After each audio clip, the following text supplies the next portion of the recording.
Bonjour à tous. Je suis donc un des prêtres de notre communauté, notre groupement paroissial Beaugency-Main-sur-Loire, nos 11 paroisses qui veulent vivre ensemble l'expérience de l'amour de l'Évangile, de l'amour de Dieu, de l'amour du prochain. Voilà, je suis un des prêtres, donc le Père Alain Noguered, et avec le Père Ernst et le Père René, eh bien, nous formons ensemble l'équipe des prêtres pour le service de notre groupement paroissial. Voilà, nos 11 paroisses qui entrent en ce moment, bien sûr, depuis quelques jours, dans ce temps tout à fait particulier de ce confinement. Voilà, nous sommes confinés chez nous, mais aussi bien sûr nous accomplissons le service des autres et le service de Dieu. Ce confinement ne veut pas dire repli sur soi, mais sans aucun doute aussi beaucoup de solidarité, beaucoup de partage, beaucoup d'attention aux autres. Prenons soin les uns des autres, comme nous le conseille notre évêque. Et puis bien sûr, c'est aussi une invitation à se tourner vers le Seigneur avec beaucoup de confiance et beaucoup d'amour de Dieu, de prière. Voilà, je vous encourage à vivre l'expérience pendant ce confinement de la prière. Nous savons combien le culte est interrompu, bien sûr, pour l'instant.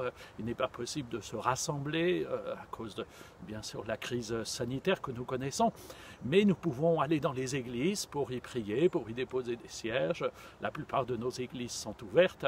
Et puis, bien sûr, nous pouvons sur Internet, comme je le fais avec vous, vous rejoindre et rejoindre aussi tous ceux et celles qui prient dans notre monde actuel. Nous avons bien des sites internet de notre diocèse et aussi du jour du Seigneur, mais le dimanche aussi, Catéo, qui peuvent nous permettre de prier ensemble.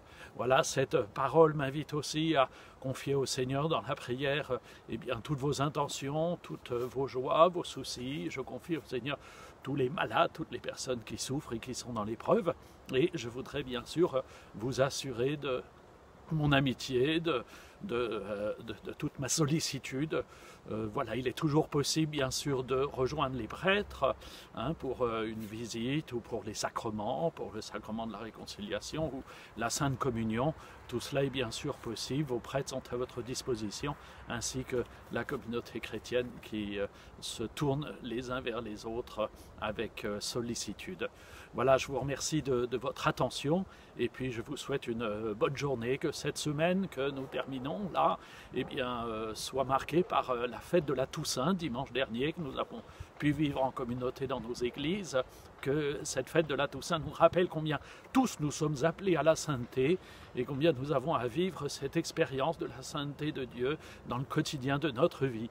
Et je vous laisserai cette parole de Sainte Thérèse qui disait « Les actes les plus ordinaires faits avec amour deviennent de fait extraordinaires ». Voilà, les actes les plus simples de notre vie, les plus quotidiens, les plus banals peut-être, ceux et celles qui nous paraissent si anodins, eh bien s'ils sont vécus avec l'amour de notre cœur, l'amour de Dieu et du prochain, deviennent des réalités extraordinaires qui transforment notre monde et qui font de ce monde un monde de paix, de fraternité et de justice. Voilà, merci à tous et bonne journée, bien sûr bonne semaine et bon confinement. Je reviendrai vers vous peut-être la prochaine fois, la semaine prochaine, pour un moment encore d'échange et de partage fraternel.